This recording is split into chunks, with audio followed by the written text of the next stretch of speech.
મરી મસાલા, dry fruit, સોના ચાંદીના ધંધામાં રોકાણના નામે ₹3.54 કરોડની ઠગાઈ. રાણી તળાવના વૃદ્ધ વેપારી અને 6 મિત્રો તેમજ દુકાન માલિક ઠગાયા. રાજમાર્ગ ચોકસી બજારમાં ઝમઝમ જ્વેલર્સના નામે ભાડાની દુકાન શરૂ કરનાર શકીલ વિરાણી બનેવીના પિતાએ પાડોશી ધંધાર્થીને ચૂનો માર્યો. શરૂઆતમાં નફો આપ્યા બાદ હવેથી આપણે ધંધો નહીં થાય, મેં તમને નફો આપ્યો છે એ જ તમારી મૂડી છે, જો હવે રૂપિયા માંગવા આવ્યા તો કેસ કરી દઈશ તેવી ધમકી આપી હતી. 3ની ધરપકડ. રાણી તળાવના વૃદ્ધ વેપારી અને 6 મિત્રો તેમજ દુકાન માલિક ઠગાયા. રાજમાર્ગ ચોકસી બજારમાં ઝમઝમ જ્વેલર્સના નામે ભાડાની દુકાન શરૂ કરનાર શકીલ વિરાણી બનેવીના પિતાએ પાડોશી ધંધાર્થીને ચૂનો માર્યો. શરૂઆતમાં નફો આપ્યા બાદ હવેથી આપણે ધંધો નહીં થાય, મેં તમને નફો આપ્યો છે એ જ તમારી મૂડી છે, જો હવે રૂપિયા માંગવા આવ્યા તો કેસ કરી દઈશ તેવી ધમકી આપી હતી. 3ની ધરપકડ.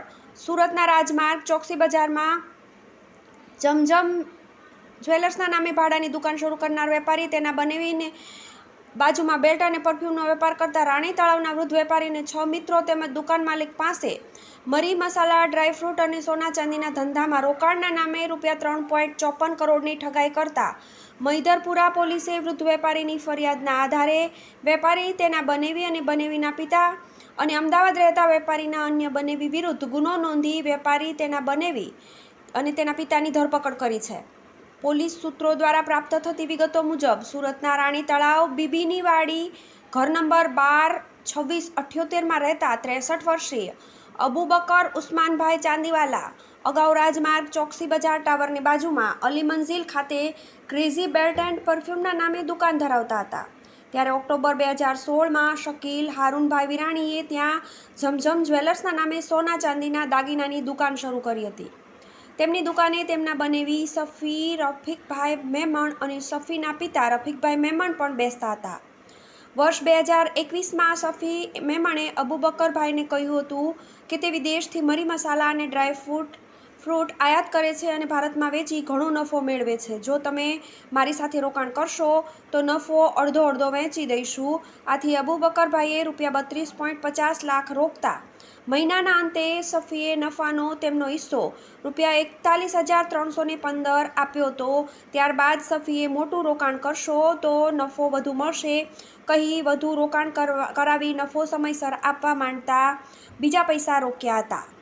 અબુબકરભાઈના બીજા મિત્રોએ પણ રોકાણ કર્યું હતું. તે સમયગાળા દરમિયાન શકીલ વિરાણીએ અબુબકરભાઈને સોના ચાંદીની ખરીદી કરી તેના દાગીના અને સિક્કા અમદાવાદ ખાતે રહેતા અન્ય બનેવી પાસે બનાવી તેના વેચાણમાં થતા નફામાં પણ હિસ્સો આપવાનું કહી રોકાણ કરાવ્યું હતું. તેની દુકાનના માલિક મોહમ્મદ અલી ચાંદીવાલા પણ રોકાણ કરે છે તેમ કહેતા અબુબકરભાઈએ તેમની સાથે વાત કર્યા બાદ શકીલને પણ પૈસા આપી રોકાણ કરતા તે પણ દર મહિને સમયસર નફાનો ભાગ આપતો હતો. ગત ફેબ્રુઆરી મહિનામાં શકીલ, સફી અને રફીકભાઈ તેમની દુકાને બેઠા હતા ત્યારે રફીકભાઈએ અબુબકરભાઈને કહ્યું હતું કે સફીએ મરીનું જે કન્ટેનર મંગાવ્યું છે તે કસ્ટમમાં જમા થઈ ગયું છે, તેને છોડાવવા ₹15 લાખની જરૂર છે. આથી અબુબકરભાઈએ તે પૈસા પણ આપ્યા હતા.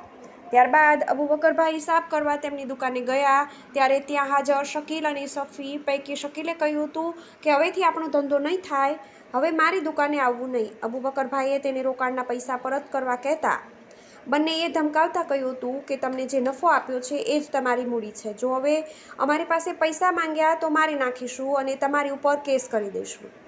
અબુબકરભાઈ તેમના 6 મિત્રો અને દુકાનના માલિક પાસેથી કુલ ₹3,54,03,400 રોકાણ પેટે લઈ પરત નહીં કરનાર શકીલ વિરાણી, તેના બનેવીના પિતા અને અમદાવાદ ખાતે રહેતા અન્ય બનેવી વિરુદ્ધ ગતરોજ મહિધરપુરા પોલીસ મથકમાં ઠગાઈની ફરિયાદ નોંધાવતા પોલીસે શકીલ અને તેના બનેવી સફીના પિતા રફીક મેમણની ધરપકડ કરી છે. TV18 news, Surat.